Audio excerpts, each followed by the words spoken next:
ਜਦੋਂ ਵੀ ਕੋਈ ਪੇਸ਼ੈਂਟ ਵੀ ਲੈ ਕੇ ਜਾਂਦੇ ਆ ਤੇ ਅਸੀਂ ਹਰ ਰੋਜ਼ ਬਾਈ ਨੂੰ ਸ਼ਰਧਾਂਜਲੀ ਦਿੰਦੇ ਆ, ਪੈਸੇ ਲੈਸ ਕਰੀਦੇ ਆ। ਕਈ ਲੋਕ ਆਉਂਦੇ ਆ, ਕਈ ਕੁੜੀਆਂ ਇਦਾਂ ਦੀਆਂ ਆਉਂਦੀਆਂ ਕਿ ਉਹ ਗੱਡੀ ਖੜੀ ਦੇ ਲਾਗੇ ਫੋਟੋਆਂ ਖਿਚਾ ਕੇ ਰੋਂਦੀਆਂ। 30-35 ਸਾਲ ਹੋ ਗਏ ਮੈਨੂੰ, ਮੈਂ ਕੰਮ ਕਰਦਿਆਂ ਨੂੰ, ਮੈਨੂੰ ਪਤਾ ਮੈਂ ਕਿੰਨਾ ਸਟਰਗਲ ਕੀਤਾ। ਬਟ ਮੈਂ ਆਉਣ ਵਾਲੇ ਸਮੇਂ ਦੇ ਵਿੱਚ ਸਿੱਧੂ ਬਾਈ ਲਈ ਇਦਾਂ ਦਾ ਕੁਝ ਕਰੂੰਗਾ ਨਾ ਕਿ ਇੰਡੀਆ 'ਚ ਕਿਸੇ ਨੇ ਕੀਤਾ ਨਹੀਂ ਹੋਊਗਾ। ਗੱਡੀ ਦੀਆਂ ਫੋਟੋਆਂ ਦੇਖ ਕੇ ਸਿਰਫ ਇੱਕੋ ਹੀ ਗੱਲ ਕਹਿੰਦਾ ਜੀ, ਇਹ ਸਿੱਧੂ ਬਾਈ ਦੀ ਗੱਡੀ ਆ, ਤੇ ਆਪਾਂ ਇੱਕੋ ਹੀ ਗੱਲ ਕਹਿੰਦੇ ਹਾਂ ਇਹ ਬਾਈ ਦੀ ਗੱਡੀ ਆ। ਜੰਮਦੇ ਬੱਚੇ ਤੋਂ ਲੈ ਕੇ 70 ਸਾਲ ਦੇ ਬੰਦੇ ਤੱਕ ਸਾਰਾ ਹੀ ਕੁਝ ਹੈਗਾ। ਅਗਰ ਵੈਂਟੀਲੇਟਰ ਦੀ ਲੋੜ ਆ ਤੇ ਵੈਂਟੀਲੇਟਰ ਮਿਲੂਗਾ, ਬਾਈਪੈਪ ਦੀ ਲੋੜ ਆ, ਬਾਈਪੈਪ, ਸੀਪੈਪ, ਜੋ ਵੀ ਚਾਹੀਦਾ ਬੰਦੇ ਨੂੰ ਉਹ ਸਾਰਾ ਕੁਝ ਇਹਦੇ ਵਿੱਚ ਹੈਗਾ ਜੀ।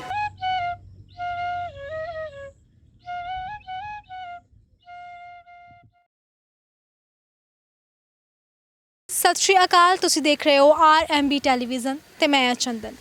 ਗਾਇਕ ਸਿੱਧੂ ਮੂਸੇਵਾਲਾ ਦੀ ਜੇ ਗੱਲ ਕਰੀਏ ਤਾਂ ਉਹਨਾਂ ਦਾ ਇਸ ਦੁਨੀਆ ਤੋਂ ਚਲੇ ਜਾਣਾ ਹਾਲੇ ਵੀ ਕਈਆਂ ਨੂੰ ਹਜ਼ਮ ਨਹੀਂ ਹੋ ਰਿਹਾ।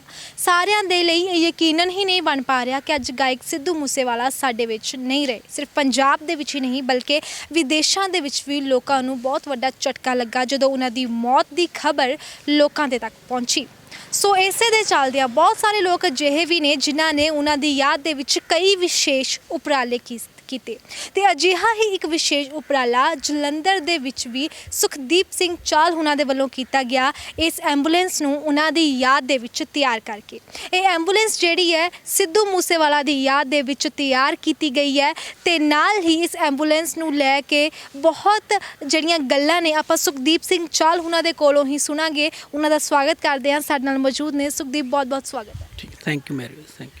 ਤੇ ਸੁਖਦੀਪ, ਜਿੱਦਾਂ ਕਿ ਮੈਂ ਪਹਿਲਾਂ ਵੀ ਆਡੀਅנס ਨੂੰ ਦੱਸਿਆ ਕਿ ਤੁਸੀਂ ਸਿੱਧੂ ਮੂਸੇਵਾਲਾ ਦੀ ਯਾਦ ਦੇ ਵਿੱਚ ਇਹ ਐਂਬੂਲੈਂਸ ਤਿਆਰ ਕੀਤੀ ਹੈ, ਤੁਹਾਡੇ ਮਨ ਵਿੱਚ ਅਜਿਹਾ ਕੀ ਆਇਆ ਸੀਗਾ ਕਿ ਤੁਸੀਂ ਹੋਰ ਵੀ ਕਈ ਉਪਰਾਲੇ ਕਰ ਸਕਦੇ ਸੀ, ਤਾਂ ਫਿਰ ਇਹ ਐਂਬੂਲੈਂਸ ਕਿਉਂ ਤਿਆਰ ਕੀਤੀ? ਮੈਮ ਇਸ ਤਰ੍ਹਾਂ ਹੈ ਕਿ ਉਪਰਾਲੇ ਤਾਂ ਸਾਰੇ ਹੀ ਕਰਦੇ ਆ ਜੀ। ਅਗਰ ਕਿਸੇ ਕੋਲ ਐਂਬੂਲੈਂਸ ਆ ਤੇ ਹਸਪੀਟਲ ਦਾ ਨਾਮ ਉੱਪਰ ਲਿਖਾਇਆ ਹੁੰਦਾ, ਕੋਈ ਸੰਸਥਾ ਦਾ ਨਾਮ ਲਿਖਾਇਆ ਹੁੰਦਾ, ਤੇ ਅਸੀਂ ਜਿਹੜਾ ਉਪਰਾਲਾ ਕੀਤਾ ਕਿ ਆਪਣੇ ਭਰਾ ਦਾ ਨਾਮ ਲਿਖਾਇਆ ਹੋਇਆ ਜੀ, ਹਮੇਸ਼ਾ ਹੀ ਰਹੂਗਾ ਇਹ ਜੀ। ਤੇ ਕਦੋਂ ਤੁਸੀਂ ਐਂਬੂਲੈਂਸ ਤਿਆਰ ਕਰਵਾਈ? ਐਂਬੂਲੈਂਸ ਜਿੱਦਣ ਉਹਨਾਂ ਦੀ ਡੈਥ ਹੁੰਦੀ ਆ, ਮੈਸੇਜ ਮਿਲਿਆ ਸੀਗਾ ਕਿ ਉਹਨਾਂ ਨੂੰ ਗੋਲੀਆਂ ਮਾਰਤੀਆਂ, ਡੈਥ ਹੋ ਗਈ ਆ। ਉਸ ਤੋਂ ਬਾਅਦ ਜਦੋਂ ਉਹਨਾਂ ਦਾ ਭੋਗ ਦਾ ਜਿਹੜਾ ਸੀਗਾ ਸਮਾਂ ਮਿੱਥਿਆ ਗਿਆ ਸੀਗਾ ਤੇ ਫਿਰ ਉਹਦੇ ਰਿਕਾਰਡਿੰਗ ਅਸੀਂ ਤਿਆਰ ਕਰਾ ਲਈ ਸੀਗੀ। ਜਿਵੇਂ ਕਿ ਜਦੋਂ ਪਹਿਲਾਂ ਵੀ ਮੈਂ ਗੱਲ ਕੀਤੀ ਕਿ ਇਹ ਸਾਰਿਆਂ ਦੇ ਲਈ ਯਕੀਨ ਕਰ ਪਾਉਣਾ ਬੜਾ ਹੀ ਮੁਸ਼ਕਿਲ ਸੀਗਾ ਕਿ ਸਿੱਧੂ ਮੂਸੇਵਾਲਾ ਹੁਣ ਸਾਡੇ ਵਿੱਚ ਨਹੀਂ ਰਹੇ ਹੈਗੇ। ਜੋ ਤੁਹਾਨੂੰ ਪਹਿਲਾਂ ਇਹ ਗੱਲ ਪਤਾ ਲੱਗੀ ਸੀਗੀ, ਤੁਹਾਡੇ ਲਈ ਵੀ ਮੁਸ਼ਕਿਲ ਹੋਇਆ ਹੋਵੇਗਾ ਕਾਫੀ? ਐਕਚੁਅਲੀ ਮੈਂ ਆਪਣੇ ਪਿੰਡ ਗਿਆ ਸੀਗਾ ਕਿਉਂਕਿ ਇੱਕ ਦਿਨ ਪਹਿਲਾਂ ਮੇਰੇ ਫਾਦਰ ਸਾਹਿਬ ਦੀ ਬਰਸੀ ਸੀਗੀ। ਅੱਛਾ ਜੀ। ਤੇ ਵਾਪਸ ਜਦੋਂ ਮੈਂ ਆਇਆ ਤੇ ਮੈਨੂੰ PAP ਦੇ ਕੋਲ ਪਤਾ ਲੱਗਿਆ ਕਿ ਇਸ ਤਰ੍ਹਾਂ ਕਰਕੇ ਡੈਥ ਹੋ ਗਈ ਆ। ਤੇ PAP ਤੋਂ ਫਿਰ ਘਰ ਤੱਕ ਦਾ ਸਫ਼ਰ ਜਿਹੜਾ ਮੈਨੂੰ ਪਤਾ ਮੈਂ ਕਿਸ ਤਰ੍ਹਾਂ ਤੈਅ ਕੀਤਾ ਸੀਗਾ ਜੀ। ਬੜਾ ਦੁੱਖ ਲੱਗਿਆ ਉਸ ਟਾਈਮ। ਪਹਿਲਾਂ ਤਾਂ ਇਹੀ ਸੀਗਾ ਕਿ ਚਲੋ ਕੋਈ ਹਮਲਾ ਹੋ ਗਿਆ ਤੇ ਸ਼ਾਇਦ ਕੋਈ ਬਚਾਅ ਹੋ ਜਾਏਗਾ, ਪਰ ਉਹ ਸਡਨਲੀ ਕਲੀਅਰ ਹੀ ਪਤਾ ਲੱਗ ਗਿਆ ਕਿ ਡੈਥ ਹੋ ਗਈ ਆ ਤੇ ਬੜਾ ਹੀ ਦੁੱਖ ਲੱਗਿਆ ਜੀ। ਠੀਕ। ਤੇ ਇਹ ਫਿਰ ਜਿਹੜੀ ਐਂਬੂਲੈਂਸ ਹੈ ਇਹ ਤਿਆਰ ਕਰਨ ਨੂੰ ਕਿੰਨੇ ਦਿਨ ਲੱਗੇ ਸੀ ਤੁਹਾਨੂੰ?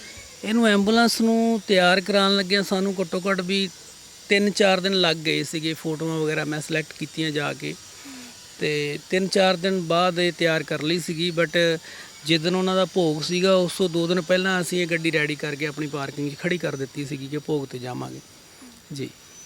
ਤੇ ਜਦੋਂ ਇਹ ਪਤਾ ਲੱਗਾ ਕਿ ਸਿੱਧੂ ਮੂਸੇਵਾਲਾ ਦੀ ਡੈਥ ਹੋ ਗਈ ਹੈ, ਉਦੋਂ ਕਈ ਲੋਕਾਂ ਦੇ ਦਿਲ 'ਤੇ, ਜਿਵੇਂ ਤੁਸੀਂ ਵੀ ਦੱਸਿਆ ਕਿ ਤੁਹਾਨੂੰ ਵੀ ਯਕੀਨ ਨਹੀਂ ਸੀ ਹੋਇਆ ਕਿ ਉਹਨਾਂ ਦੀ ਡੈਥ ਹੋ ਗਈ ਹੈ, ਤੁਸੀਂ ਉਹਨਾਂ ਨੂੰ ਪਹਿਲਾਂ ਤੋਂ ਸੁਣਦੇ ਸੀਗੇ ਜਾਂ ਫਿਰ ਜਦੋਂ, ਕਿਉਂਕਿ ਕਈ ਲੋਕ ਇੱਦਾਂ ਦੇ ਸੀ ਕਿ ਉਹਨਾਂ ਨੂੰ ਸੁਣਦੇ ਨਹੀਂ ਸੀਗੇ ਪਹਿਲਾਂ ਤੋਂ ਹੀ, ਪਰ ਉਹਨਾਂ ਦੀ ਮੌਤ ਦਾ ਇੱਕ ਬਹੁਤ ਵੱਡਾ ਝਟਕਾ ਉਹਨਾਂ ਨੂੰ ਵੀ ਲੱਗਾ ਜੋ ਉਹਨਾਂ ਦੇ ਦੁਸ਼ਮਣ ਵੀ ਸੀਗੇ, ਹੈ ਨਾ? ਤੇ ਤੁਸੀਂ ਵੀ ਉਹਨਾਂ ਨੂੰ ਪਹਿਲਾਂ ਤੋਂ ਸੁਣਦੇ ਸੀ, ਪਹਿਲਾਂ ਤੋਂ ਫੋਲੋ ਕਰਦੇ ਸੀ? ਨਹੀਂ, ਪਹਿਲਾਂ ਕੋਈ ਜ਼ਿਆਦਾ ਨਹੀਂ ਸੀਗਾ ਸੁਣਿਆ ਉਹਨਾਂ ਨੂੰ, ਗਾਣੇ ਸੁਣੀਦੇ ਸੀਗੇ ਬਟ ਨੋਰਮਲੀ ਸਿੰਗਰਾਂ ਵਾਂਗੂ ਸੁਣੀਦੇ ਸੀਗੇ। ਪਰ ਡੈਥ ਤੋਂ ਬਾਅਦ ਸਡਨਲੀ ਜਦੋਂ ਉਹਨਾਂ ਦੇ ਭੋਗ 'ਤੇ ਗਏ ਆ ਨਾ ਤੇ ਵਾਪਸ ਜਦੋਂ ਆਏ ਆ ਤੇ ਇਸ ਤਰ੍ਹਾਂ ਸੀਗਾ ਕਿ ਹੁਣ ਸਰੀਰ ਰਹਿ ਗਿਆ ਤੇ ਰੂਹ ਸਾਡੀ ਉੱਥੇ ਰਹਿ ਗਈ ਹੈ। ਤੇ ਕੋਸ਼ਿਸ਼ ਸੀਗੀ ਕਿ ਸਾਡੀ ਕਿ ਹਰ ਸੰਡੇ ਅਸੀਂ ਉੱਥੇ ਜਾਈਏ ਤੇ ਜਾਂਦੇ ਵੀ ਰਹੇ ਆ ਰੈਗੂਲਰ। ਹੁਣ ਵਿੱਚੋਂ ਪਤਾ ਲੱਗ ਜਾਂਦਾ ਸੀ, ਪੋਸਟ ਪਾ ਦਿੰਦੇ ਕਿ ਹੁਣ ਫਾਦਰ ਸਾਹਿਬ ਇੱਥੇ ਨਹੀਂ ਆ ਤੇ ਫਿਰ ਆਪਾਂ ਇੱਕ ਸੰਡੇ ਛੱਡ ਕੇ ਉੱਥੇ ਜਾਣਾ ਸ਼ੁਰੂ ਕਰ ਦਿੱਤਾ ਜੀ। ਹੁਣ ਵੀ ਜਾਈਦਾ ਜੀ, ਜਦੋਂ ਵੀ ਹੁਣ ਵੀ ਮੇਰਾ ਅਗਰ ਦਿਲ ਕੀਤਾ ਤਾਂ ਮੈਂ ਹੁਣੇ ਗੱਡੀ ਉੱਧਰ ਨੂੰ ਤੋਰ ਲੈਣੀ ਹੈ ਜੀ। ਕੋਈ ਮੈਨੂੰ ਮਨਾਹੀ ਨਹੀਂ ਹੈਗੀ ਜਾਂ ਮੈਨੂੰ ਕਿਸੇ ਦੀ ਪਰਮਿਸ਼ਨ ਲੈਣ ਦੀ ਲੋੜ ਨਹੀਂ ਹੈਗੀ ਕਿ ਮੈਨੂੰ ਪਰਮਿਸ਼ਨ ਮਿਲੂਗੀ ਕਿ ਮੈਂ ਉੱਥੇ ਜਾਣਾ ਕਿ ਨਹੀਂ ਜਾਣਾ। ਮੇਰਾ ਜਦੋਂ ਆਪਣਾ ਮਨ ਕਰਦਾ, ਚਾਹੇ ਰਾਤ ਨੂੰ ਮਨ ਕਰਦਾ, ਮੈਂ ਰਾਤ ਨੂੰ ਚਲੇ ਜਾਂਦਾ ਜੀ ਉੱਥੇ। ਤੇ ਇਹ ਜਿਹੜੀ ਐਂਬੂਲੈਂਸ ਹੈ ਇਹ ਕਿਵੇਂ ਹੁਣ ਲੋਕਾਂ ਦੀ ਸੇਵਾ ਦੇ ਵਿੱਚ ਲੱਗੀ ਹੋਈ ਹੈ? ਸਾਡੇ ਕੋਲ ਐਂਬੂਲੈਂਸ ਤਾਂ ਕਾਫੀ ਹੈ ਜੀ। ਮੇਰਾ ਘੱਟੋ ਘੱਟ 25-30 ਸਾਲ ਹੋ ਗਏ ਮੈਨੂੰ ਕੰਮ ਕਰਦੇ ਐਂਬੂਲੈਂਸ ਦਾ। ਮੇਰੀ ਆਪਦੀ ਕੰਪਨੀ ਹੈ, ਮੇਰਾ ਆਫਿਸ ਹੈ BMC ਚੌਂਕ। ਸਟਾਰਟਿੰਗ ਤੇ ਇਹ ਹੈ ਮੈਮ ਕਿ ਅਸੀਂ ਗੱਡੀਆਂ ਹੁਣ ਰੈਡੀ ਕਰਵਾ ਰਹੇ ਹਾਂ, ਕਿਉਂਕਿ ਇੱਕ ਗੱਡੀ ਤਾਂ ਇਹ ਬਾਈ ਨੂੰ ਪੱਕੀ ਦੇਤੀ ਅਸੀਂ। ਅੱਛਾ ਜੀ। ਇਹਦੇ ਤੋਂ ਫੋਟੋ ਲੱਥਣੀ ਨਹੀਂ ਹੈ, ਫੋਟੋਆਂ ਪ੍ਰੋਪਰ ਲੱਗੀਆਂ ਰਹਿਣਗੀਆਂ। ਹੁਣ ਅਸੀਂ ਹੋਰ ਵੀ ਜੋ ਪਰਚੇਜ ਕਰ ਰਹੇ ਹਾਂ ਗੱਡੀ, ਤੇ ਹੁਣ ਆਉਣ ਵਾਲੇ ਸਮੇਂ ਦੇ ਵਿੱਚ ਅਸੀਂ ਕੋਈ ਵੱਖਰੀ ਚੀਜ਼ ਲੈ ਕੇ ਆਵਾਂਗੇ ਉਹਦੇ ਲਈ।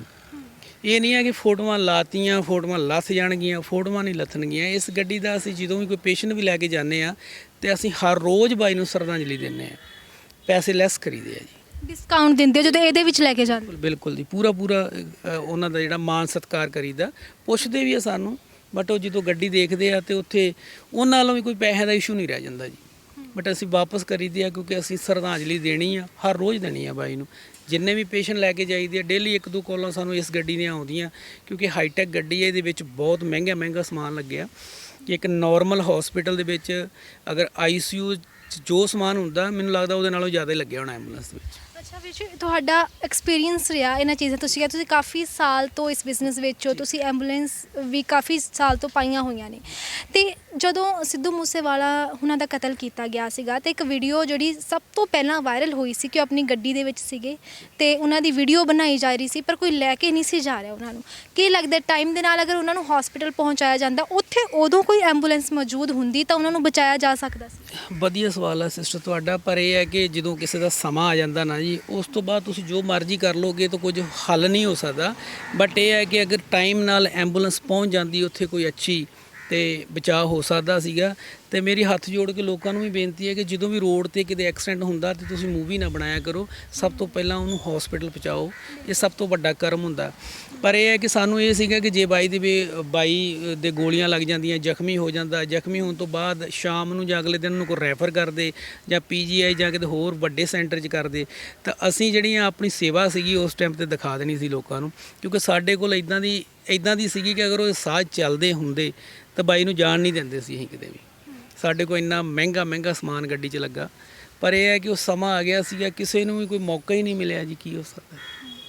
ਤੇ ਉਸ ਤੋਂ ਬਾਅਦ ਤੁਸੀਂ ਉਹਨਾਂ ਦੇ ਪਰਿਵਾਰ ਵਾਲਿਆਂ ਨੂੰ ਵੀ ਮਿਲੇ, ਕਿਉਂਕਿ ਜਿਵੇਂ ਤੁਸੀਂ ਕਿਹਾ ਕਿ ਤੁਸੀਂ ਜਾਂਦੇ ਰਹਿੰਦੇ ਹੋ ਸੰਡੇ ਟੂ ਸੰਡੇ? ਬਿਲਕੁਲ ਜਾਈਦਾ ਜੀ। ਭੋਗ ਵਾਲੇ ਦਿਨ ਹੀ ਤੇ ਉਹਨਾਂ ਦੀ ਫੈਮਿਲੀ ਨੂੰ ਮਿਲ ਲਿਆ ਸੀਗਾ। ਖੁਦ ਹੀ ਉਹਦੇ ਪਰਿਵਾਰ ਦੇ ਮੈਂਬਰ ਸਾਡੇ ਕੋਲ ਆ ਗਏ ਸੀਗੇ, ਤੇ ਜੋ ਉਹਨਾਂ ਨੇ ਉਸ ਟਾਈਮ ਤੇ ਸਾਡੇ ਵੱਲ ਦੇਖਿਆ, ਜਾਂ ਮੈਂ ਤੇ ਉਹਦੇ ਮੰਮੀ ਡੈਡੀ ਨੂੰ ਵੇਖ ਕੇ ਤਾਂ ਮੇਰੀਆਂ ਲੱਤਾਂ ਹੀ ਕੰਬਣ ਲੱਗ ਗਈਆਂ, ਕਿਉਂਕਿ ਇੰਨੇ ਮਤਲਬ ਕਿ ਸਟਰੋਂਗ ਮਾਂ ਪਿਓ ਮੈਂ ਲਾਈਫ 'ਚ ਨਹੀਂ ਕਦੀ ਦੇਖੇ।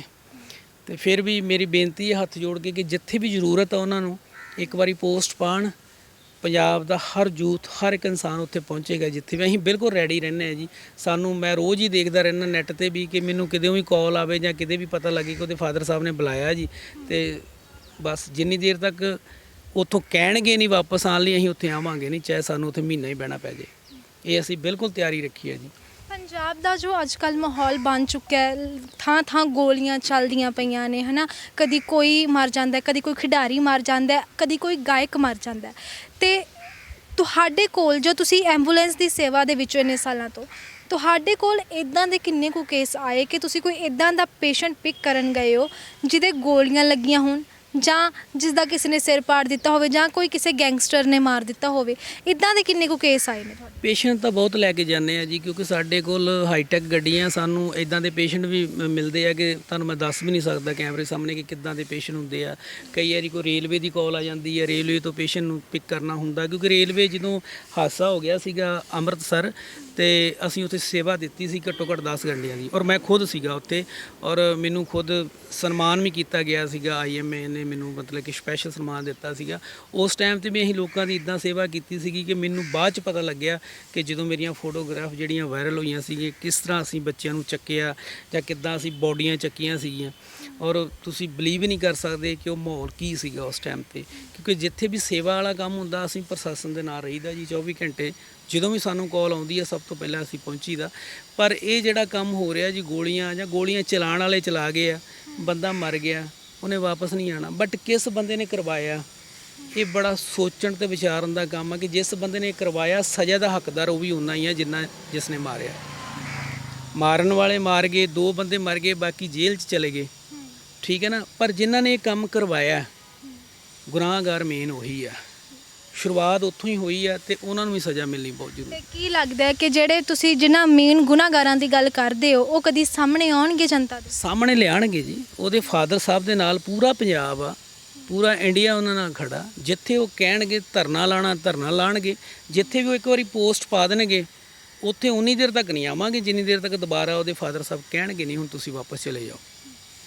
ਤੇ ਲੱਗਦਾ ਕਿ ਇਨਸਾਫ ਮਿਲੇਗਾ? ਬਿਲਕੁਲ ਬਿਲਕੁਲ ਮਿਲੇਗਾ ਜੀ। ਮੇਰੀ ਸਰਕਾਰਾਂ ਨੂੰ ਵੀ ਬੇਨਤੀ ਹੈ, ਮਾਨ ਸਾਹਿਬ ਬਹੁਤ ਵਧੀਆ ਸਾਡੇ ਮੁੱਖ ਮੰਤਰੀ ਨੇ, ਉਹਨਾਂ ਨੂੰ ਵੀ ਹੱਥ ਜੋੜ ਕੇ ਬੇਨਤੀ ਹੈ ਕਿ ਇਹ ਜਿਹੜਾ ਮਸਲਾ ਸਿੱਧੂ ਮੂਸੇਵਾਲੇ ਦਾ ਇਹਨੂੰ ਜਲਦੀ ਤੋਂ ਜਲਦੀ ਹੱਲ ਕੀਤਾ ਜਾਵੇ। ਜਿਹੜੇ ਮੇਨ ਦੋਸ਼ੀ ਆ ਜਿਨ੍ਹਾਂ ਨੇ ਇਹ ਕੰਮ ਕਰਵਾਇਆ ਸਭ ਤੋਂ ਪਹਿਲਾਂ ਉਹਨਾਂ ਨੂੰ ਜਿਹੜਾ ਗ੍ਰਿਫਤਾਰ ਕੀਤਾ ਜਾਵੇ। ਪਰ ਕੀ ਲੱਗਦਾ ਤੁਹਾਨੂੰ ਕਿ ਕਿਉਂ ਕਿਸੇ ਨੇ ਇਦਾਂ ਕਰਵਾਇਆ ਹੋਵੇਗਾ? ਕਿਉਂਕਿ ਪੰਜਾਬ ਦਾ ਮਾਹੌਲ ਜੇ ਦੇਖੀਏ ਦਿਨ ਬ ਦਿਨ ਵਿਗੜਦਾ ਜਾ ਰਿਹਾ ਹੈ। ਪਹਿਲਾਂ ਕਬੱਡੀ ਖਿਡਾਰੀ ਸੰਦੀਪ ਨੰਗਲ ਅੰਬੀਆਂ ਉਹਨਾਂ ਦਾ ਕਤਲ ਕਰ ਦਿੱਤਾ ਜਾਂਦਾ ਇਸੇ ਤਰ੍ਹਾਂ ਗੋਲੀਆਂ ਮਾਰ ਕੇ, ਫਿਰ ਉਸ ਤੋਂ ਬਾਅਦ ਹੁਣ ਸਿੱਧੂ ਮੂਸੇਵਾਲਾ। ਤੇ ਅਗਰ ਇਹ ਸਭ ਚੀਜ਼ਾਂ ਨੂੰ ਠੱਲ ਨਹੀਂ ਪੈਂਦੀ ਤਾਂ ਅੱਗੇ ਜਾ ਕੇ ਪਤਾ ਨਹੀਂ ਹੋਰ ਕਿੱਦਾਂ ਦਾ ਮਾਹੌਲ ਪੈਦਾ ਹੋਏਗਾ। ਕੀ ਲੱਗਦਾ ਕਿਉਂ ਇਹ ਸਭ ਕੁਝ ਹੋ ਰਿਹਾ ਹੁਣ ਪੰਜਾਬ ਦੇ ਵਿੱਚ? ਦੇਖੋ ਜੀ ਭੈਣ ਜੀ, ਸਭ ਤੋਂ ਪਹਿਲਾਂ ਮੈਨੂੰ ਪੰਜਾਬ ਦਾ ਇੱਕ ਵੀ ਸਿੰਗਰ ਦਿਖਾ ਦਿਓ ਕਿ ਜਿਹੜਾ ਆਪਣੇ ਪਿੰਡ 'ਚ ਰਹਿੰਦਾ। ਇੱਕ ਵੀ ਸਿੰਗਰ ਮੈਨੂੰ ਤੁਸੀਂ ਔਨ ਰਿਕਾਰਡ ਦਿਖਾ ਦਿਓ ਵੀ ਇਹ ਬੰਦਾ ਆਪਣੇ ਪਿੰਡ 'ਚ ਰਹਿੰਦਾ। ਉਹ ਬੰਦੇ ਦੀ ਸਭ ਤੋਂ ਵੱਡੀ ਕੁਆਲਿਟੀ ਇਹ ਸੀਗੀ ਉਹ ਆਪਣੇ ਪਿੰਡ 'ਚ ਰਹਿੰਦਾ ਸੀ। ਜੇ ਉਹ 2 ਸਾਲ ਹੋਰ ਜੀਂਦਾ ਰਹਿ ਜਾਂਦਾ ਤੇ ਕੈਨੇਡਾ ਤੋਂ ਯੂ ਟਰਨ ਆਉਣੇ ਸ਼ੁਰੂ ਹੋ ਜਾਣੇ ਸੀ ਲੜਕੇ, ਆਪਣੀ ਖੇਤੀ ਦੇ ਨਾਲ, ਆਪਣੇ ਟਰੈਕਟਰਾਂ ਨਾਲ, ਆਪਣੇ ਪਿਆਰ। ਤੁਹਾਨੂੰ ਪਤਾ ਕਿ ਜਦੋਂ ਡੈਥ ਹੋਈ ਆ, ਜਦੋਂ ਉਹਦੀ ਬੋਡੀ ਲੈ ਕੇ ਜਾਣੀ ਸੀ ਉਸ ਟਾਈਮ ਤੇ ਉਹਦਾ 59 11 20 ਸਟਾਰਟ ਨਹੀਂ ਹੋਇਆ, ਕਿਉਂਕਿ ਇਹ ਚੀਜ਼ਾਂ ਬੋਲ ਕੇ ਨਹੀਂ ਦੱਸਦੀਆਂ ਹੁੰਦੀਆਂ, ਇਹ ਚੀਜ਼ਾਂ ਅਹਿਸਾਸ ਕਰਾਉਂਦੀਆਂ। ਉਹ ਵੀ ਰੋਏ ਸੀਗੇ ਉਸ ਦਿਨ, ਟਰੈਕਟਰ ਟਰਾਲੀਆਂ ਵੀ ਉਹਦੇ ਰੋਏ ਸੀਗੇ, ਕਿਉਂਕਿ 59 11 ਐਡਾ ਵਧੀਆ ਟਰੈਕਟਰ ਜਿਹੜਾ ਉਹਨੇ ਸ਼ਿੰਗਾਰ ਕੇ ਰੱਖਿਆ ਸੀ ਉਹ ਵੀ ਸਟਾਰਟ ਨਹੀਂ ਹੋਇਆ। ਉਹਨੂੰ ਅੱਧਾ ਘੰਟਾ ਲੱਗ ਗਿਆ ਧੱਕਾ ਲਾਉਂਦਿਆਂ। ਤੇ ਸਾਨੂੰ ਕੁਝ ਨਾ ਕੁਝ ਤੇ ਇਹ ਚੀਜ਼ਾਂ ਤੋਂ ਵੀ ਸਮਝ ਲੱਗਦੀ ਹੈ ਕਿ ਉਹ ਇਨਸਾਨ ਕਿੱਦਾਂ ਦਾ ਸੀਗਾ, ਆਪਣੇ ਪਰਿਵਾਰ ਨਾਲ ਜੁੜਿਆ ਸੀ, ਆਪਣੇ ਹਰ ਇੱਕ ਮਤਲਬ ਕਿ ਉਹ ਇਦਾਂ ਦਾ ਨਿੱਘੇ ਸੁਭਾਅ ਵਾਲਾ ਬੰਦਾ ਸੀਗਾ। ਸਾਨੂੰ ਮੌਕਾ ਨਹੀਂ ਮਿਲਿਆ, ਬਟ ਜਿਹਨੂੰ ਮੌਕਾ ਮਿਲਿਆ ਮਿਲਣ ਦਾ ਉਹ ਬੰਦਾ ਉਹਦਾ ਹੀ ਹੋ ਗਿਆ। ਇਹ ਸੀਗਾ। ਤੇ ਤੁਸੀਂ ਹੁਣ ਜਿਹੜੀ ਐਂਬੂਲੈਂਸ ਤਿਆਰ ਕਰਵਾਈ ਹੈ ਇਸ ਦੇ ਵਿੱਚ ਕਿਹੜੀਆਂ ਮਸ਼ੀਨਸ ਜਿਹੜੀਆਂ ਨੇ ਆਪਾਂ ਕਹਿ ਸਕਦੇ ਕਿਹੜੀ ਹਾਈ ਟੈਕਨੋਲੋਜੀ ਇਹਦੇ ਵਿੱਚ ਹੈਗੀ? ਇਹਦੇ ਵਿੱਚ ਨਿਊਬੋਰਨ ਬੇਬੀ ਤੋਂ ਲੈ ਕੇ ਜੰਮਦੇ ਬੱਚੇ ਤੋਂ ਲੈ ਕੇ 70 ਸਾਲ ਦੇ ਬੰਦੇ ਤੱਕ ਸਾਰਾ ਹੀ ਕੁਝ ਹੈਗਾ। ਅਗਰ ਵੈਂਟੀਲੇਟਰ ਦੀ ਲੋੜ ਆ ਤੇ ਵੈਂਟੀਲੇਟਰ ਮਿਲੂਗਾ, ਬਾਈਪੈਪ ਦੀ ਲੋੜ ਆ ਬਾਈਪੈਪ, ਸੀਪੈਪ, ਜੋ ਵੀ ਚਾਹੀਦਾ ਬੰਦੇ ਨੂੰ ਉਹ ਸਾਰਾ ਕੁਝ ਇਹਦੇ ਵਿੱਚ ਹੈਗਾ ਜੀ। ਸਾਰਿਆਂ ਨੂੰ ਫਿਰ ਡਿਸਕਾਊਂਟ ਦਿੰਦੇ? ਬਿਲਕੁਲ ਬਿਲਕੁਲ ਜੀ। ਇਹ ਸਾਡੀ ਕੋਸ਼ਿਸ਼ ਹੁੰਦੀ ਹੈ ਜਦੋਂ ਵੀ ਸਾਨੂੰ ਕਾਲਾਂ ਸਾਨੂੰ ਬਹੁਤ ਆਉਂਦੀਆਂ, ਕਿਉਂਕਿ ਪਿਛਲੇ 30 ਸਾਲ ਤੋਂ ਅਸੀਂ ਕੰਮ ਕਰ ਰਹੇ ਹਾਂ। ਸਾਡਾ ਬਹੁਤ ਵਧੀਆ, ਕਿਸੇ ਤਰ੍ਹਾਂ ਦੀ ਸਾਨੂੰ ਪ੍ਰੋਬਲਮ ਨਹੀਂ ਹੈ ਕੰਮ ਦੀ, ਬਟ ਸਾਨੂੰ ਜਦੋਂ ਪਹਿਲੀ ਕਾਲ ਆਉਂਦੀ ਹੈ ਤੇ ਪਹਿਲੀ ਕਾਲ ਅਸੀਂ ਇਸ ਗੱਡੀ ਦੀ ਬੁੱਕ ਕਰੀਦੀ ਹੈ। ਉਹ ਇਹ ਨਹੀਂ ਵੇਖੀਦਾ ਬੰਦਾ ਕਿਸ ਤਰ੍ਹਾਂ ਦਾ, ਪੇਮੈਂਟ ਉਹਦੇ ਨਾਲ ਜੋ ਅਸੀਂ ਮੰਗਦੇ ਹਾਂ ਸਾਨੂੰ ਮਿਲਦੀ ਆ, ਕਿਉਂਕਿ ਉਹਦੇ 'ਚ ਮੈਡੀਕਲ ਅਫਸਰ ਨੇ ਵੀ ਜਾਣਾ ਹੁੰਦਾ, ਨਰਸਿੰਗ ਸਟਾਫ ਨੇ ਵੀ ਜਾਣਾ ਹੁੰਦਾ। ਤੇ ਉਹ ਜਦੋਂ ਪੇਮੈਂਟ ਅਸੀਂ ਕਰ ਲਈਦੀ ਆ ਜਾਂ ਕਈ ਵਾਰੀ ਸਾਨੂੰ ਆਨਲਾਈਨ ਪਹਿਲਾਂ ਜਮ੍ਹਾਂ ਕਰਾ ਦਿੰਦੇ ਆ, ਫਿਰ ਅਸੀਂ ਰਿਫੰਡ ਕਰੀਦੀ ਉਹਨਾਂ ਨੂੰ ਪੇਮੈਂਟ। ਉਹ ਪੁੱਛਦੇ ਸਾਨੂੰ ਕਿ ਜੀ ਤੁਸੀਂ ਤਾਂ ਇੰਨੀ ਪੇਮੈਂਟ ਕਿਹਾ ਸੀ, ਤੂੰ ਰਿਫੰਡ ਕਿਉਂ ਕਰਦੇ ਆ? ਬਟ ਜਦੋਂ ਗੱਡੀ ਲੈ ਕੇ ਜਾਈਦੀ ਫਿਰ ਉਹਨੂੰ ਕਹੀਦਾ ਕਿ ਬਾਈ ਦੀ ਗੱਡੀ ਆ, ਇਹ ਸ਼ਰਧਾਂਜਲੀ ਦਿੱਤੀ ਬਾਈ ਨੂੰ। ਔਰ ਉਹ ਜਿਹੜਾ ਵੀ ਕੋਈ ਜਾਂਦਾ ਫਿਰ ਉਸ ਟਾਈਮ 'ਤੇ ਗੱਡੀ ਦੀਆਂ ਫੋਟੋਆਂ ਦੇ ਕੇ ਸਿਰਫ ਇੱਕੋ ਹੀ ਗੱਲ ਕਹਿੰਦਾ ਜੀ ਇਹ ਸਿੱਧੂ ਬਾਈ ਦੀ ਗੱਡੀ ਆ, ਤੇ ਆਪਾਂ ਇੱਕੋ ਹੀ ਗੱਲ ਕਹਿੰਦੇ ਹਾਂ ਇਹ ਬਾਈ ਦੀ ਗੱਡੀ ਆ। ਔਰ ਆਉਣ ਵਾਲੇ ਸਮੇਂ ਦੇ ਵਿੱਚ ਮੈਨੂੰ ਲੱਗਦਾ ਕਿ ਸ਼ਾਇਦ, ਕਿਉਂਕਿ ਮੈਂ ਕੰਪਨੀ ਦਾ ਚਲੋ ਓਨਰ ਕਹਿ ਲਓ ਜੋ ਵੀ ਆ, ਮੈਂ ਇਕੱਲਾ ਹੀ ਆ ਜੀ, ਮੇਰੇ ਨਾਲ ਕੋਈ ਪਾਰਟਨਰ ਨਹੀਂ ਹੈਗਾ, ਨਾ ਹੀ ਮੈਂ ਰੱਖਦਾ। ਅੱਜ ਤੱਕ ਜੋ ਵੀ ਬਣਾਇਆ ਮੈਂ ਆਪਣੀ ਮਿਹਨਤ ਨਾਲ ਬਣਾਇਆ, ਠੀਕ ਹੈ ਜੀ। ਪਿਛਲੇ 30 ਸਾਲ 'ਚੋਂ ਮੈਂ 30 35 ਸਾਲ ਹੋ ਗਏ ਮੈਨੂੰ ਮੈਂ ਕੰਮ ਕਰਦਿਆਂ ਨੂੰ, ਮੈਨੂੰ ਪਤਾ ਮੈਂ ਕਿੰਨਾ ਸਟਰਗਲ ਕੀਤਾ। ਬਟ ਮੈਂ ਆਉਣ ਵਾਲੇ ਸਮੇਂ ਦੇ ਵਿੱਚ ਸਿੱਧੂ ਬਾਈ ਲਈ ਇੱਦਾਂ ਦਾ ਕੁਝ ਕਰੂੰਗਾ ਨਾ ਕਿ ਇੰਡੀਆ 'ਚ ਕਿਸੇ ਨੇ ਕੀਤਾ ਨਹੀਂ ਹੋਊਗਾ। ਬਸ ਹੁਣ ਮੇਰਾ ਪੂਰਾ ਜਿਹੜਾ ਜ਼ੋਰ ਲੱਗਾ ਇਸ ਚੀਜ਼ ਦੇ ਕਿ ਮੈਂ ਇੱਦਾਂ ਦਾ ਲੋਕਾਂ ਦੇ ਵਿੱਚ ਕਰਾਂ ਕਿ ਸਿੱਧੂ ਭੁੱਲ ਨਹੀਂ ਸਕਦਾ। ਬਸ ਹੁਣ ਮੈਂ ਤਾਂ ਨਹੀਂ ਭੁੱਲਣ ਦਊਂਗਾ। ਇਹ ਨਹੀਂ ਹੈ ਕਿ ਮੈਂ ਫੋਟੋਆਂ ਲਾਤੀਆਂ, ਤੁਸੀਂ ਆਏ ਆ, ਮੇਰੀ ਇੰਟਰਵਿਊ ਹੋ ਗਈ ਤੇ ਮੈਂ ਫੋਟੋਆਂ ਲਾ ਦੂੰਗਾ। ਇਹ ਫੋਟੋਆਂ ਲੱਗੀਆਂ ਰਹਿਣਗੀਆਂ ਔਰ ਹੁਣ ਸ਼ੀਸ਼ੇ 'ਚ ਮੜੀਆਂ ਜਾਣਗੀਆਂ। ਸਪੈਸ਼ਲ ਗੱਡੀਆਂ ਮੈਂ ਜੈਪੁਰ ਭੇਜੀਆਂ, ਸ਼ੀਸ਼ੇ ਦੇ ਵਿੱਚ ਉਹ ਮੜੀਆਂ ਜਾਣਗੀਆਂ ਫੋਟੋਆਂ, ਵਿੱਚ ਲਾਈਟਾਂ ਲੱਗਣਗੀਆਂ ਪ੍ਰੋਪਰ ਤਰੀਕੇ ਦੇ ਨਾਲ। ਜਦੋਂ ਵੀ ਗੱਡੀ ਨਿਕਲੂਗੀ ਬਸ ਸਿੱਧੂ ਹੋਊਗੀ ਉਸ ਰੋਡ ਤੇ। ਤੁਸੀਂ ਕਹਿੰਦੇ ਹੋ ਕਿ ਜਦੋਂ ਪੇਸ਼ੈਂਟ ਕਹਿੰਦੇ ਨੇ ਕਿ ਤੁਸੀਂ ਇਹ ਰਿਫੰਡ ਕਿਉਂ ਕੀਤਾ ਹੈ ਨਾ, ਜਾਂ ਫਿਰ ਜਿਹੜੇ ਪੇਸ਼ੈਂਟ ਇਸ ਦੇ ਵਿੱਚ ਜਾਂਦੇ ਨੇ ਜਦੋਂ ਉਹ ਦੇਖਦੇ ਨੇ ਵੀ ਗੱਡੀ ਕਿਹੜੀ ਆਈ ਹੈ ਉਹਨਾਂ ਨੂੰ ਪਿਕ ਕਰਨ ਦੇ ਲਈ, ਜਾਂ ਫਿਰ ਉਹਨਾਂ ਦੇ ਨਾਲ ਜਿਹੜੇ ਰਿਸ਼ਤੇਦਾਰ ਹੁੰਦੇ ਨੇ ਉਹ ਵੀ ਫਿਰ ਭਾਵੁਕ ਹੋ ਜਾਂਦੇ ਨੇ ਦੇਖ ਕੇ, ਉਹਨਾਂ ਦਾ ਕੀ ਰਿਐਕਸ਼ਨ ਹੁੰਦਾ? ਮਤਲਬ ਤੁਸੀਂ ਬਿਲੀਵ ਨਹੀਂ ਕਰਨਾ, ਜਦੋਂ ਆਪਾਂ ਰਾਤ ਨੂੰ ਗੱਡੀਆਂ ਖੜੀਆਂ ਕਰੀਦੀਆਂ, ਸਾਡੇ ਕੋਲ ਇੱਥੇ ਪਾਰਕਿੰਗ ਹੈ ਕਾਫੀ ਵੱਡੀ ਇੱਕ ਪੌਸ਼ ਏਰੀਆ ਦੇ ਵਿੱਚ ਜਲੰਧਰ, ਅਤੇ ਉੱਥੇ ਐਂਬੂਲੈਂਸ ਦੀ ਆਕਸੀਜਨ ਵਗੈਰਾ ਸਾਰਾ ਕੁਝ ਇੰਸਪੈਕਸ਼ਨ ਹੁੰਦੀ ਹੈ। ਦੂਜੇ ਦਿਨ ਬਾਅਦ ਚੈੱਕ ਕਰੀਦੀ ਕੋਈ ਮਸ਼ੀਨ ਖਰਾਬ ਤਾਂ ਨਹੀਂ, ਇਨਵੇਟਰ ਪ੍ਰੋਪਰ ਸਾਡੇ ਸੁਪਰਵਾਈਜ਼ਰ ਸਾਹਿਬ ਉਹ ਦੇਖਦੇ ਆ। ਅਤੇ ਕਈ ਲੋਕ ਆਉਂਦੇ ਆ, ਕਈ ਕੁੜੀਆਂ ਇੱਦਾਂ ਦੀਆਂ ਆਉਂਦੀਆਂ ਕਿ ਉਹ ਗੱਡੀ ਖੜੀ ਦੇ ਲਾਗੇ ਫੋਟੋਆਂ ਖਿਚਾ ਕੇ ਰੋਂਦੀਆਂ। ਔਰ ਤੁਸੀਂ ਬਿਲੀਵ ਨਹੀਂ ਕਰਨਾ, ਭੋਗ 'ਤੇ ਜਦੋਂ ਅਸੀਂ ਗਏ ਆ ਅਤੇ ਮੈਂ ਆਪਣੀ ਲਾਈਫ ਦੇ ਵਿੱਚ ਪਹਿਲੀ ਵਾਰੀ ਕੋਈ ਵਰਦੀ ਪਾ ਕੇ ਪੁਲਿਸ ਵਾਲਾ ਰੋਂਦੀ ਦੇਖੀ। 3-3 ਸਟਾਰ ਲੱਗੇ ਇੰਸਪੈਕਟਰ ਲੈਵਲ ਦੇ ਬੰਦੇ ਸੀਗੇ ਜਿਹੜੇ ਰੋਂਦੇ ਸੀਗੇ ਉੱਥੇ ਭੋਗ ਤੇ। ਔਰ ਜਿਹੜਾ ਵੀ ਬੰਦਾ ਉਹਦੇ ਭੋਗ ਤੇ ਗਿਆ ਨਾ ਜੀ, ਉਹ ਮੰਜ਼ਰ ਭੁੱਲਣ ਵਾਲਾ ਹੀ ਨਹੀਂ ਹੈ ਜੀ। ਘੱਟੋ ਘੱਟ ਵੀ 8 ਤੋਂ 10 ਲੱਖ ਬੰਦਾ ਸੀ, ਔਰ 10 ਲੱਖ ਬੰਦੇ ਦਾ ਅਰੇਂਜਮੈਂਟ ਵੀ ਕੀਤਾ ਸੀ ਉਹਨਾਂ ਨੇ ਖਾਣੇ ਦਾ। ਖਾਣਾ ਲੰਗਰ ਲੱਗਾ ਸੀ, ਬਟ ਮੈਨੂੰ ਨਹੀਂ ਲੱਗਦਾ ਕਿ ਸਾਰੇ ਲੋਕਾਂ ਨੇ ਲੰਗਰ ਖਾਧਾ, ਕਿਉਂਕਿ ਅਸੀਂ ਖੁਦ ਨਹੀਂ ਦਿਲ ਹੀ ਨਹੀਂ ਕਰਦਾ ਸੀਗਾ। ਮਤਲਬ ਕਿ ਇਸ ਤਰ੍ਹਾਂ ਦੇ ਮਾਹੌਲ ਬਣ ਗਿਆ ਸੀਗਾ ਉੱਥੇ। ਤੇ ਕਈ ਕਹਿੰਦੇ ਨੇ ਕਿ ਅਸੀਂ ਪਹਿਲਾਂ ਤਾਂ ਕਦੀ ਉਹਨਾਂ ਨੂੰ ਸੁਣਿਆ ਨਹੀਂ ਸੀਗਾ, ਸਿੱਧੂ ਮੂਸੇਵਾਲਾ ਨੂੰ, ਬਟ ਜਦੋਂ ਉਹਨਾਂ ਦੀ ਡੈਥ ਹੋਈ, ਜਦੋਂ ਉਸ ਤੋਂ ਬਾਅਦ ਉਹਨਾਂ ਦੇ ਗਾਣੇ ਸੁਣੇ ਤਾਂ ਸਾਨੂੰ ਲੱਗਿਆ ਕਿ ਨਹੀਂ, ਕਿਤੇ ਨਾ ਕਿਤੇ ਗਾਣਿਆਂ ਦੇ ਵਿੱਚ ਸੱਚਾਈ ਸੀ। ਤੁਹਾਨੂੰ ਵੀ ਇਦਾਂ ਹੀ ਲੱਗਦਾ ਸੀ? ਐਕਚੁਅਲੀ ਅਸੀਂ ਪੰਜਾਬੀ ਆ ਨਾ, ਸਾਨੂੰ ਸਮਝ ਬਾਅਦ ਚ ਲੱਗਦੀ ਆ। ਸਾਨੂੰ ਜੇ ਚੀਜ਼ ਕੋਈ ਸਾਹਮਣੇ ਪਈ ਹੋਵੇ ਨਾ ਤੇ ਉਹਦੀ ਸਮਝ ਲੱਗਣੀ ਸ਼ੁਰੂ ਹੋ ਜਾਏ ਤਾਂ ਬਹੁਤ ਵਧੀਆ ਗੱਲ ਆ। ਅਸੀਂ ਪਿੱਛੇ ਨਹੀਂ ਰਹਿ ਸਕਦੇ ਨਾ, ਸਾਨੂੰ ਨਹੀਂ ਲੱਗਦੀ ਸਮਝ। ਸਾਨੂੰ ਉਦੋਂ ਸਮਝ ਲੱਗਦੀ ਹੈ ਜਦੋਂ ਜਾਂ ਅਸੀਂ ਇਕੱਠ ਕਰਨਾ ਇਕੱਠ ਕਰ ਲਓ। 99% ਲੋਕ ਬਿਮਾਰ ਅਸੀਂ ਆਪ ਕੀਤੇ ਆ, ਤੁਹਾਨੂੰ ਇਸ ਗੱਲ ਦਾ ਪਤਾ। ਉਹ ਕਿੱਦਾਂ ਕੀਤੇ ਆ? ਛਪੀਲਾਂ ਲਾ ਦਿੰਦੇ ਆ, ਵੱਡੇ ਵੱਡੇ ਅਸੀਂ ਇਕੱਠ ਕਰ ਲੈਂਦੇ ਆ, ਲੰਗਰ ਲਾ ਦਿੰਦੇ ਆ। ਉਹ ਲੰਗਰ ਦੇ ਵਿੱਚ ਛਪੀਲ ਦੇ ਵਿੱਚ ਆਪਾਂ ਲੋਕਾਂ ਦੀ ਸੇਵਾ ਲਈ ਪਾਣੀ ਪਿਲਾਉਂਦੇ ਆ। ਉਹ 'ਚ ਸ਼ੂਗਰ ਵਾਲਾ ਪੇਸ਼ੈਂਟ ਵੀ ਪੀਂਦਾ, ਉਹ 'ਚ ਕਈ ਪੇਸ਼ੈਂਟ ਇੱਦਾਂ ਦੇ ਜਿਨ੍ਹਾਂ ਨੂੰ ਮਿੱਠਾ ਹੀ ਮਨਾ ਕੀਤਾ ਉਹ ਵੀ ਪੀ ਲੈਂਦਾ, ਉਹ ਬਿਮਾਰ ਹੋ ਜਾਂਦਾ ਘਰੇ ਜਾ ਕੇ। ਤੁਸੀਂ ਇਹੋ ਜਿਹੇ ਜਿਹੜੇ ਪੈਸੇ ਜਾਂ ਇੱਦਾਂ ਦੇ ਕੰਮ ਕਰਦੇ ਆ, ਕਿਤੇ ਤੁਸੀਂ ਕਿਸੇ ਦਾ ਇਲਾਜ ਕਰਾਓ। ਸਾਡੇ ਕੋਲ ਇੱਦਾਂ ਦੇ ਪੇਸ਼ੈਂਟ ਆਉਂਦੇ, ਮੈਂ ਦੱਸ ਹੀ ਨਹੀਂ ਸਕਦਾ, ਤੁਹਾਨੂੰ ਦੱਸ ਹੀ ਨਹੀਂ ਸਕਦਾ ਜੀ, ਬਿਆਨ ਹੀ ਨਹੀਂ ਕਰ ਸਕਦਾ। ਜੇ ਕਿਸੇ ਦਾ ਕੋਈ ਭਲਾ ਕਰਨਾ, ਕਿ ਤੁਹਾਡੇ ਕੋਲ ਪੈਸੇ ਆ, ਲੰਗਰ ਲਾਉਣ ਲਈ ਪੈਸੇ ਆ, ਸੜਕ ਤੇ ਤੁਸੀਂ ਲੰਗਰ ਲਾਉਣੇ, ਲੋਕੀ ਖਾ ਕੇ ਆਉਂਦੇ ਘਰੋਂ। ਮੇਰੇ ਵਰਗਾ ਘਰੋਂ 2 ਪਰੌਂਠੀਆਂ ਖਾ ਕੇ ਆਉਂਦਾ, ਲੰਗਰ ਵੇਖ ਕੇ ਫਿਰ ਰੁਕ ਜਾਂਦਾ, ਕਹਿੰਦਾ ਯਾਰ ਲੰਗਰ ਲੱਗਾ 2 ਫੁਲਕੇ ਖਾ ਲਓ। ਮਤਲਬ ਇਹ ਨਹੀਂ ਸੋਚਦਾ ਵੀ ਜਿਹੜਾ ਲੰਗਰ ਤੂੰ ਘਰੋਂ ਖਾ ਕੇ ਆ ਉਹ ਵੀ ਤਾਂ ਲੰਗਰ ਹੀ ਆ, ਇੱਥੇ ਤੇਰੀ ਜਗ੍ਹਾ ਤੇ ਕੋਈ ਹੋਰ ਖਾ ਲਊਗਾ। ਸਾਨੂੰ ਇਹਨਾਂ ਚੀਜ਼ਾਂ ਤੇ ਵੀ ਸੋਚਣਾ ਚਾਹੀਦਾ ਕਿ ਲੰਗਰ ਨਾਲ ਨਹੀਂ ਚੱਲਣਾ ਇਹ ਕੰਮ। ਕਮ ਸੇ ਕਮ ਆ ਜਿਹੜਾ ਮੈਡੀਕਲ ਲਾਈਨ ਆ, ਇਹਦੇ ਵਿੱਚ ਕਿਸੇ ਦਾ ਕੋਈ ਇਲਾਜ ਕਰਾਉਣਾ ਜਾਂ ਕੋਈ ਇਲਾਜ ਦੁੱਖੋਂ ਮਰ ਰਿਹਾ ਬੰਦਾ, ਕਿਉਂਕਿ ਬਾਈ ਦਾ ਇੱਕ ਡ੍ਰੀਮ ਸੀਗਾ ਕਿ ਉਹ ਇੱਕ ਕੈਂਸਰ ਦਾ ਹਸਪੀਟਲ ਬਣਾਊਗਾ ਜਿੱਥੇ ਉਹਨੇ ਜ਼ਮੀਨ ਲਈ ਸੀ। ਉਹਦਾ ਇਹੀ ਸੀਗਾ ਵੀ ਜਿਹੜੇ ਲੋਕ ਮਰਦੇ ਆ, ਜਿਨ੍ਹਾਂ ਦਾ ਇਲਾਜ ਨਹੀਂ ਹੋ ਰਿਹਾ, ਜਿਹੜੇ ਕੈਂਸਰ ਤੋਂ ਪੀਰੀਅਡ ਆ, ਉਹਨਾਂ ਨੂੰ ਮੈਂ ਇਲਾਜ ਕਰਾਵਾਂ, ਉਹਦੇ ਲਈ ਹਸਪੀਟਲ ਬਣਾਉਣਾ ਸੀ ਬਾਈ ਨੂੰ।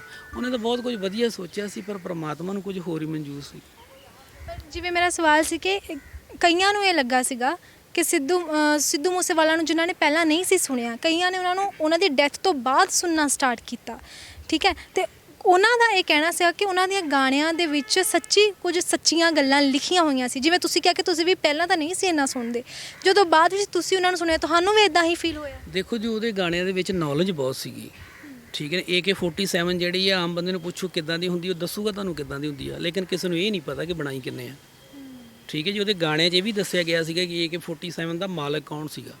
ਕਦੀ ਉਹਦੇ ਗਾਣੇ ਤੁਸੀਂ ਸੁਣੋ ਨਾ, ਉਹਦੇ 'ਚ ਦੱਸਦਾ ਕਿ AK-47 ਦਾ ਮਾਲਕ ਕੌਣ ਸੀ, ਕਿਉਂਕਿ ਨੌਲੇਜ ਰੱਖਦਾ ਸੀ ਉਹ ਬੰਦਾ। ਲੇਕਿਨ ਇਹ ਹੈ ਕਿ ਸਾਡੀ ਬਦਕਿਸਮਤੀ ਹੈ ਕਿ ਅਸੀਂ ਜਦੋਂ ਦੁਨੀਆ ਤੋਂ ਮੁੰਡਾ ਕੋਈ ਚਲੇ ਜਾਂਦਾ ਇੱਦਾਂ ਦਾ, ਤੇ ਫਿਰ ਆਪਾਂ ਜਾ ਕੀਮਤ ਪਤਾ ਲੱਗਦੀ। ਸਾਨੂੰ ਪਹਿਲਾਂ ਲਾਉਣੀ ਚਾਹੀਦੀ ਉਹਦੀ ਕੀਮਤ ਜੀ। ਤੇ ਸਿੱਧੂ ਮੂਸੇਵਾਲਾ ਦੀ ਯਾਦ ਦੇ ਵਿੱਚ ਵੀਰ ਜੀ ਉਹਨਾਂ ਨੇ ਐਂਬੂਲੈਂਸ ਜਿਹੜੀ ਹੈ ਤਿਆਰ ਕਰਵਾਈ ਹੈ। ਇਸ ਤੇ ਉਹ ਪੇਸ਼ੈਂਟਸ ਨੂੰ ਡਿਸਕਾਊਂਟ ਵੀ ਦਿੰਦੇ ਨੇ। ਜਦੋਂ ਵੀ ਇਹ ਐਂਬੂਲੈਂਸ ਕਿਸੇ ਪੇਸ਼ੈਂਟ ਨੂੰ ਚੱਕਣ ਦੇ ਲਈ ਜਾਂਦੀ ਹੈ ਤਾਂ ਉਸ ਤੇ ਡਿਸਕਾਊਂਟ ਮਿਲਦਾ ਹੈ। ਬਾਕੀਆਂ ਤੇ ਤਾਂ ਨਹੀਂ ਪਤਾ, ਪਰ ਇਸ ਤੇ ਜ਼ਰੂਰ ਮਿਲਦਾ, ਕਿਉਂਕਿ ਇਹ ਉਹਨਾਂ ਨੂੰ ਸ਼ਰਧਾਂਜਲੀ ਦੇਣ ਦੇ ਲਈ, ਸਿੱਧੂ ਮੂਸੇਵਾਲਾ ਨੂੰ ਸ਼ਰਧਾਂਜਲੀ ਦੇਣ ਦੇ ਲਈ ਇਹ ਐਂਬੂਲੈਂਸ ਜਿਹੜੀ ਹੈ ਇਸ ਤਰ੍ਹਾਂ ਤਿਆਰ ਕਰਵਾਈ ਹੈ। ਤੇ ਵੀਰ ਜੀ ਉਹਨਾਂ ਦਾ ਇਹ ਵੀ ਕਹਿਣਾ ਹੈ ਕਿ ਆਉਣ ਵਾਲੇ ਸਮੇਂ ਦੇ ਵਿੱਚ ਵੀ ਉਹਨਾਂ ਦੇ ਲਈ ਕੁਝ ਵੱਡਾ ਇੱਦਾਂ ਦਾ ਕਰਨਾ ਚਾਹੁੰਦੇ ਨੇ ਕਿ ਲੋਕ ਹਮੇਸ਼ਾ ਯਾਦ ਰੱਖਣ। ਸਿੱਧੂ ਮੂਸੇਵਾਲਾ ਦੀ ਯਾਦ ਦੇ ਵਿੱਚ ਇੱਕ ਹੋਰ ਸ਼ਰਧਾਂਜਲੀ ਉਹਨਾਂ ਨੂੰ ਅਰਪਣ ਕਰਨਾ ਚਾਹੁੰਦੇ ਨੇ। ਵੀਰ ਜੀ, ਤੁਸੀਂ ਕਿਹਾ ਸੀ ਕਿ ਤੁਸੀਂ ਉਹਨਾਂ ਦੇ ਪੇਰੈਂਟਸ ਨੂੰ ਮਿਲੇ ਸੀਗੇ, ਤੇ ਓਬਵੀਅਸ ਜੀ ਗੱਲ ਹੈ ਕਿ ਉਦੋਂ ਉਹਨਾਂ ਦੇ ਪੇਰੈਂਟਸ ਜਿਹੜੀ ਹਾਲਾਤ ਹੋਣਗੇ, ਹੁਣ ਵੀ ਆਪਾਂ ਇਹ ਨਹੀਂ ਕਹਿ ਸਕਦੇ ਕਿ ਉਹ ਅੰਦਰੋਂ ਬਿਲਕੁਲ ਸਹੀ ਹੋਣਗੇ। ਉਹ ਹੁਣ ਆਪਾਂ ਦੇਖਦੇ ਹਾਂ ਕਿ ਬਾਹਰੋਂ ਪੂਰੇ ਕਠੋਰ ਬਣ ਚੁੱਕੇ ਨੇ, ਪਰ ਉਦੋਂ ਹਲੇ ਉਹਨਾਂ ਨੂੰ ਇਹ ਝਟਕਾ ਜਿਹੜਾ ਨਵਾਂ ਲੱਗਾ ਸੀ ਕਿ ਸਾਡਾ ਪੁੱਤ ਇਸ ਦੁਨੀਆ ਤੇ ਨਹੀਂ ਰਿਹਾ ਹੈਗਾ। ਹੁਣ ਜੇ ਆਪਾਂ ਪੰਜਾਬ ਦੇ ਹਾਲਾਤ ਦੇਖੀਏ ਤਾਂ ਉਹਨਾਂ ਨੂੰ ਦੇਖਦਿਆਂ ਹੋਇਆਂ, ਜੇ ਤੁਸੀਂ ਆਪਣੇ ਆਪ ਨੂੰ ਇੱਕ ਪੇਰੈਂਟਸ ਦੀ ਜਗ੍ਹਾ ਤੇ ਰੱਖਦੇ ਹੋ, ਤਾਂ ਤੁਸੀਂ ਆਪਣੇ ਬੱਚਿਆਂ ਦਾ ਭਵਿੱਖ ਕੀ ਤੁਹਾਨੂੰ ਲੱਗਦਾ ਕਿ ਪੰਜਾਬ ਦੇ ਵਿੱਚ ਠੀਕ ਹੈ? ਕਿਉਂਕਿ ਅੱਜ ਕੱਲ੍ਹ ਜੇ ਦੇਖਿਆ ਜਾਵੇ ਤਾਂ ਜ਼ਿਆਦਾਤਰ ਬੱਚੇ ਆਪਣੇ ਜਿਹੜੇ ਨੇ ਪੰਜਾਬ ਵਾਸੀਆਂ ਦੇ ਵੱਲੋਂ ਵਿਦੇਸ਼ਾਂ ਵਿੱਚ ਭੇਜੇ ਜਾ ਰਹੇ ਨੇ, ਠੀਕ ਹੈ। ਤੇ ਵਿਦੇਸ਼ਾਂ ਵਿੱਚ ਭੇਜਣ ਦਾ ਕਾਰਨ ਸਭ ਤੋਂ ਵੱਡਾ ਉਹਨਾਂ ਦਾ ਇਹ ਕਹਿਣਾ ਕਿ ਇੱਧਰ ਨਾ ਤਾਂ ਬੱਚਿਆਂ ਦਾ ਫਿਊਚਰ ਹੈ ਤੇ ਨਾ ਹੀ ਸਾਡਾ ਬੱਚਾ ਸੇਵ ਹੈ।